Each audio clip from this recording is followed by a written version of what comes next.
నిబంధనలకు విరుద్ధంగా తిరుగుతున్న ప్రైవేట్ ట్రావెల్స్ బస్సులపై ఏపీ తెలంగాణ ప్రభుత్వాల ఆదేశాలతో రవాణా అధికారులు రంగంలోకి దిగారు. నిబంధనలకు విరుద్ధంగా తిరుగుతున్న బస్సులను సీజ్ చేశారు. రవాణా శాఖ అధికారుల దాడులతో చాలా వరకు ప్రైవేట్ బస్సులు రోడ్డెక్కలేదు. దీంతో ముందుగా బుకింగ్ చేసుకున్న ప్రయాణికులు ఇబ్బంది పడ్డారు.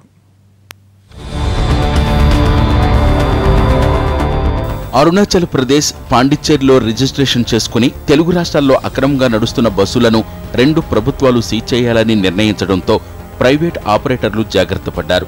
అసలు బస్సులేవి రోడ్లపైకి రానియలేదు. ఉన్న పళంగా బస్సులను నిలిపివేయడంతో అప్పటికే ప్రయాణాలు పెట్టుకుని టికెట్స్ బుక్ చేసుకున్న వారు తీవ్ర ఇబ్బందులు పడ్డారు. ప్రైవేటు ట్రావెల్స్ యాజమాన్యాలు ప్రత్యామ్నాయాలు చూపడంలో విఫలమయ్యాయి. ప్రయాణికులకు డబ్బు తిరిగి వెనక్కిచ్చేశాయి. దీంతో అప్పటికప్పుడు ఎలా ఊరెళ్లాలో తెలియక ప్రజలు నానా కష్టాలు పడ్డారు. కొందరు ప్రయాణాలు రద్దు చేసుకోగా అత్యవసరంగా వెళ్లాలనుకున్న వారు ఇబ్బందులు పడుతూ వెళ్లారు. మేము అప్పుడు కేవీహెచ్ ఎందుకు ఆగిపోయిందని ఇక్కడికి వచ్చాం. బస్సులు లేవు, క్యాన్సిల్ చేసామంటున్నారు, దింపేశారు. మేము వేరే దగ్గర ఎక్కించి పంపించండి అంటున్నాం, కానీ ఎక్కించి పంపించట్లా. మాకు తెలియదు, ఇక్కడ మాకు తెలియదు అంటారు. బస్సులో అయితే మాకు సీట్లు లేవు అంటారు. ఇప్పుడు మేము ఏం చేయాలి? ఇక్కడ రోడ్ మీద ఆడవాళ్ళు ఉన్నారు, పిల్లలు ఉన్నారు, ఎక్కడికి వెళ్ళాలి? మేము తెనాలి దాకా చేసామండి స్లీపర్ క్లాసు. కానీ ఏంటంటే మేము హౌసింగ్ బోర్డ్ నుంచి చేసినాము. కానీ మేము విజయవాడ దగ్గర వెళ్దాము రెడీగా ఉన్నాము. కానీ ఇంతవరకు వాళ్ళు ఆల్టర్నేటివ్ బస్సు కానీ సడన్గా వచ్చిన తర్వాత మాకు తెలిసింది పీవీ రిజిస్ట్రేషన్ బస్సులను క్యాన్సిల్ అయినాయి. కానీ వాళ్ళు ఆల్టర్నేటివ్ బస్సులు కూడా ఏమి అరేంజ్ చేయట్లేదు.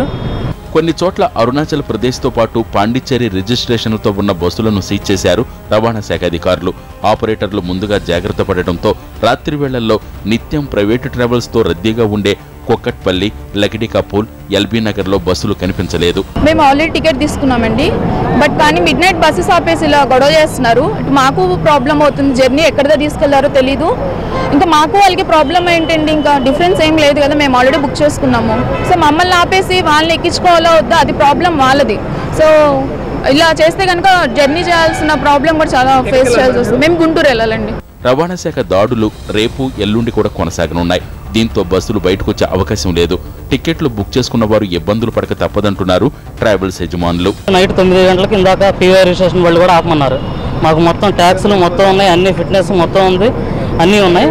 అయినా కానీ ఆపమని సీజ్ చేస్తామంటున్నారు బస్సులు. ఇక్కడ నుంచి బయలుదేరి వెళ్ళిన తర్వాత మధ్యలో సీజ్ చేస్తే ప్యాసింజర్లు మధ్యలో ఇబ్బంది పడతారు. ఏ బస్సులు ఉండవు, వాళ్ళకి ఏమి ఉండవు నైట్ ఏ టైం ఇప్పుడు. అందు గురించి ఇక్కడే ఆపేసాం బస్సులు మేము. రాత్రికి రాత్రి బస్సులను సీజ్ చేయటం వల్ల ప్రత్యామ్నాయం చూపటం సాధ్యం కాలేదంటున్నారు ట్రావెల్స్ యాజమాన్యాలు. ఇకపై మాత్రం ప్రయాణికులకు ఇబ్బందులు కలగకుండా జాగ్రత్తలు తీసుకుంటామంటున్నారు.